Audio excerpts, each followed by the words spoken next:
Bonjour à toutes et à tous. Bienvenue sur le podcast de Sageora. Sageora est un média spécialisé sur le thème du handicap et de l'inclusion. Découvrez l'actualité des politiques publiques, les enjeux du système d'accompagnement et les évolutions en matière d'accessibilité universelle. Sur son site, Sageora propose des contenus synthétiques gratuits pour mieux comprendre et accompagner. Vous pourrez retrouver le lien du site dans la description.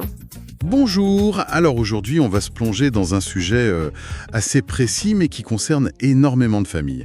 Le dispositif français pour les enfants avec des troubles du neurodéveloppement, les fameux TND. Pour ça, on s'est appuyé sur des circulaires, un arrêté tout récent de décembre 2025 et aussi des articles qui analysent un peu l'efficacité de tout ça. Notre mission, c'est de comprendre comment ça marche, ces plateformes de coordination et d'orientation, les PCO, et de voir si ça tient la route. Bonjour. Oui, et pour bien comprendre l'enjeu, il faut juste se rappeler d'où on part. Avant, le mot qui revenait tout le temps, c'était errance diagnostique. Des familles qui attendaient des années, littéralement, pour avoir un diagnostic et une prise en charge. Des années, oui, on imagine l'angoisse. Exactement. Et ce temps perdu, ça pouvait entraîner ce qu'on appelle des surhandicaps. C'est-à-dire que la situation de l'enfant s'aggravait juste parce qu'on n'intervenait pas à temps.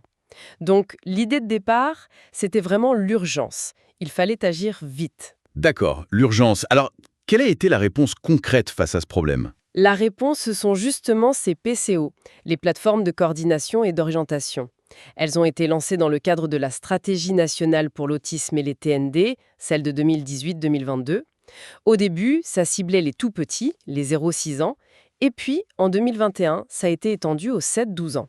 Et le cœur du réacteur, si je puis dire, c'est cette histoire de forfait, c'est bien ça ? C'est tout à fait ça. C'est même le point crucial. Le forfait d'intervention précoce.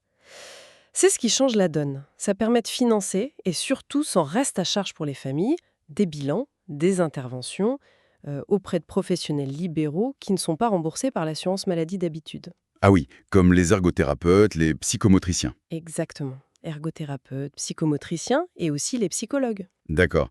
Et concrètement, le parcours type pour une famille, ça ressemble à quoi ?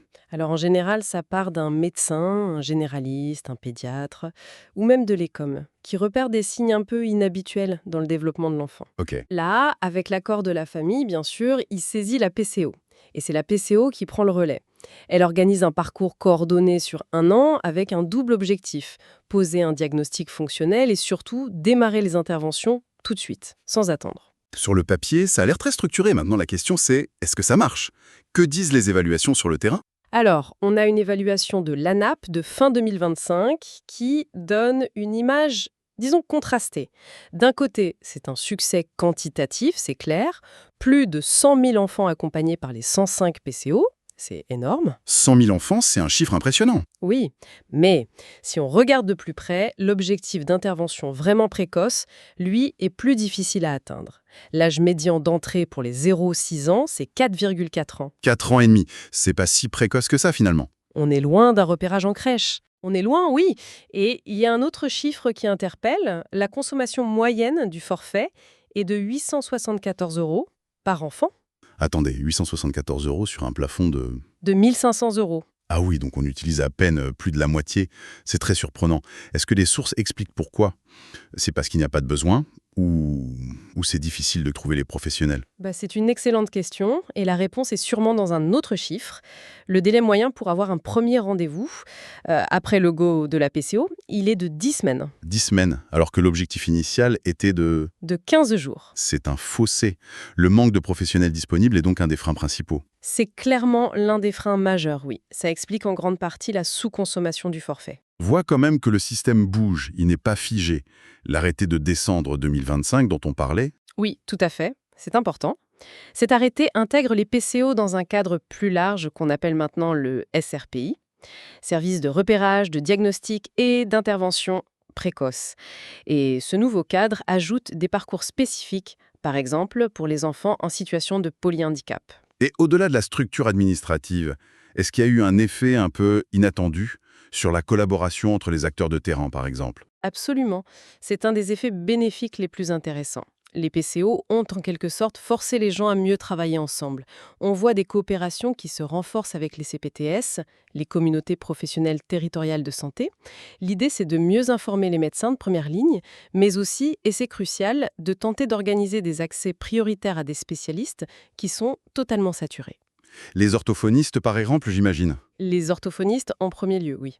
Donc, si on fait la synthèse, on a un système qui a vraiment changé la donne pour des milliers de familles, qui a brisé l'isolement, mais il y a un mais. Il peine encore à tenir sa promesse de rapidité. C'est un peu ça, hein? C'est une très bonne synthèse. Le paysage a été profondément modifié, mais il y a encore des réglages à faire. D'ailleurs, une révision du cahier des charges des PCO est en préparation. Le but est d'harmoniser un peu tout ça sur le territoire. Et pour terminer, la grande question qui reste en suspens, la pensée à emporter. La question, elle se tourne vers l'avenir et vers les données. Grâce à ce dispositif, on collecte une masse d'informations structurées sur le développement des enfants qui est colossal.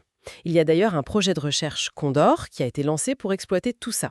D'accord. Alors la question finale, c'est comment est-ce que l'analyse de toutes ces données va pouvoir demain affiner notre compréhension des TND, peut-être même personnaliser les parcours, tout en garantissant, et c'est non négociable, l'éthique et la confiance des familles. C'est le grand défi. Si le podcast vous a plu, abonnez-vous et partagez-le. Sur son site, Sageora propose des contenus synthétiques gratuits pour mieux comprendre et accompagner. Vous pourrez retrouver le lien du site dans la description.